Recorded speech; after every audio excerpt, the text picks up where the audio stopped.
مسیحیت خدا کی طرف سے انسان تک کا رستہ ہے۔ دین انسان کی کوشش ہے کہ وہ خدا تک پہنچے۔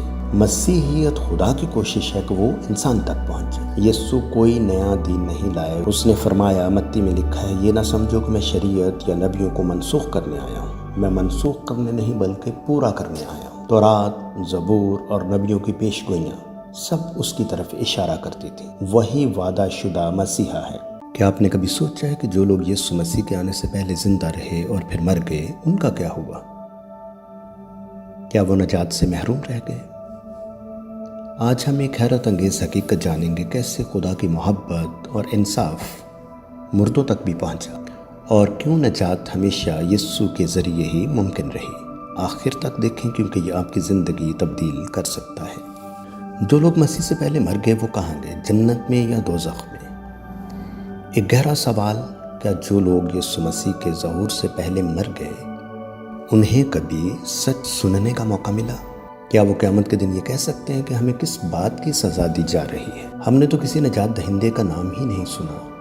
کوئی مذہب اس سوال کا واضح جواب نہیں دیتا، لیکن بائبل دیتی ہے۔ خدا کی فطرت عدل اور محبت ہے۔ استثنا میں لکھا ہے، خدا عادل ہے، وہ سخرا ہے اور اس کا کام کامل ہے، کیونکہ اس کی سب راہیں انصاف کی ہیں۔ اور یوحنا میں لکھا ہے، اور وہ محبت بھی ہے، خدا محبت ہے۔ تو پھر سوال یہ ہے، کیا ایسا ممکن ہے کہ ایک عادل اور محبت کرنے والا خدا ان لوگوں کو سزا دے جنہوں نے کبھی خوشخبری سنی ہی نہیں؟ تو جواب ہے کہ نہیں، مردوں کو بھی خوشخبری سنائی گئی۔ بائبل ایک حیران کن سچائی ظاہر کرتی ہے۔ پطرس میں لکھا ہے کہ اسی واسطے مردوں کو بھی خوشخبری دی گئی، اور پطرسی میں آگے جا کے لکھا ہے، اور وہ جسم کے اعتبار سے مارا گیا مگر روح کے اعتبار سے زندہ کیا گیا، اور اسی میں جا کر اس نے قیدی روحوں میں بھی منادی کی۔ یسوع صلیب پر مرا، وہ دفن کیا گیا، لیکن دفن ہونے کا مطلب خاموشی نہیں تھا۔ دفن ہونے کا مطلب مشن کی تکمیل تھا۔ کلام کہتا ہے، افسیوں میں لکھا ہے، جب وہ اوپر چڑھا تو قیدیوں کو قید سے نکال لے گیا، اور یہ جو وہ چڑھا تو کیا اس سے پہلے زمین کے نچلے حصوں میں نہ اترا؟ یسوع نیچے گیا تاکہ کوئی یہ نہ کہہ سکے کہ ہمیں بتایا نہیں گیا تھا۔ وہ آدم سے لے کر نوح، ابراہم، موسیٰ، داؤد اور ان سب کے پاس گیا جو وعدہ سن کر مر گئے تھے مگر تکمیل نہ دیکھ سکے تھے۔ وہ گیا اور اعلان کیا، وعدہ پورا ہو چکا، میں آ چکا ہوں۔ قیامت کے دن کوئی بہانہ نہیں ہوگا۔ اگر نبیوں سے پہلے مرنے والے یہ سوال کریں، ہم کس پر ایمان لاتے؟ تو جواب صلیب پر دیا جا چکا ہے۔ پطرس میں لکھا ہے، کیونکہ خدا یہ نہیں چاہتا کہ کوئی ہلاک ہو، بلکہ یہ کہ سب کی توبہ تک نوبت پہنچے۔ یسوع صرف زندوں کے لیے نہیں آیا تھا، وہ زندوں اور مردوں دونوں کا خداوند ہے۔ رومیو میں لکھا ہے، اسی لیے مسیح مرا اور جی اٹھا تاکہ وہ مردوں اور زندوں دونوں کا خداوند ہو۔ اس نے سب کو بتایا، جو پہلے تھے، جو اس وقت تھے اور جو ابھی آنے والے ہیں۔ نجات کا راستہ ایک ہی ہے۔ کسی نبی نے یہ نہیں کہا کہ مجھ پر ایمان لاؤ تاکہ نجات پاؤ، لیکن یوحنا میں لکھا ہے، میں راستہ ہوں اور سچائی اور زندگی ہوں، کوئی باپ کے پاس نہیں آتا مگر میرے وسیلے سے۔ اور یوحنا ہی میں لکھا ہے، میں قیامت اور زندگی ہوں، جو مجھ پر ایمان لاتا ہے اگرچہ وہ مر جائے تو ابھی جیے گا۔ مکاشفہ میں لکھا ہے، میں الفا اور اومیگا ہوں، پہلا اور آخری۔ یہ صرف دعویٰ نہیں، یہ الہی شناخت ہے، اور رسولوں نے اعلان کیا۔ اعمال میں لکھا ہے، اور کسی دوسرے کے وسیلے سے نجات نہیں، کیونکہ آسمان کے نیچے آدمیوں کو کوئی دوسرا نام نہیں دیا گیا جس کے وسیلے سے ہم نجات پا سکیں۔ یہ صرف رسولوں کا بیان نہیں تھا، یہ آسمانی سچائی کا اعلان تھا، لیکن یہ حقیقت اچانک ظاہر نہیں ہوئی، یہ زبور میں پہلے ہی ظاہر کی جا چکی تھی۔ زبور میں لکھا ہے، کیونکہ تو نے اپنے کلام کو اپنے تمام ناموں سے زیادہ عزت دی ہے۔ خدا نے اپنے کلام کو اپنے نام سے بھی زیادہ بلند کیا ہے۔ تو سوال یہ ہے، یہ کلام ہے کون؟ تو یوحنا رسول ہمیں جواب دیتے ہیں، ابتدا میں کلام تھا، اور کلام خدا کے ساتھ تھا، اور کلام خدا تھا۔ اور یوحنا آگے جا کے لکھتے ہیں، اور کلام مجسم ہوا اور ہمارے درمیان سکونت کی۔ کلام صرف الفاظ نہیں تھا، کلام ایک شخص ہے، وہ شخص یسوع مسیح ہے۔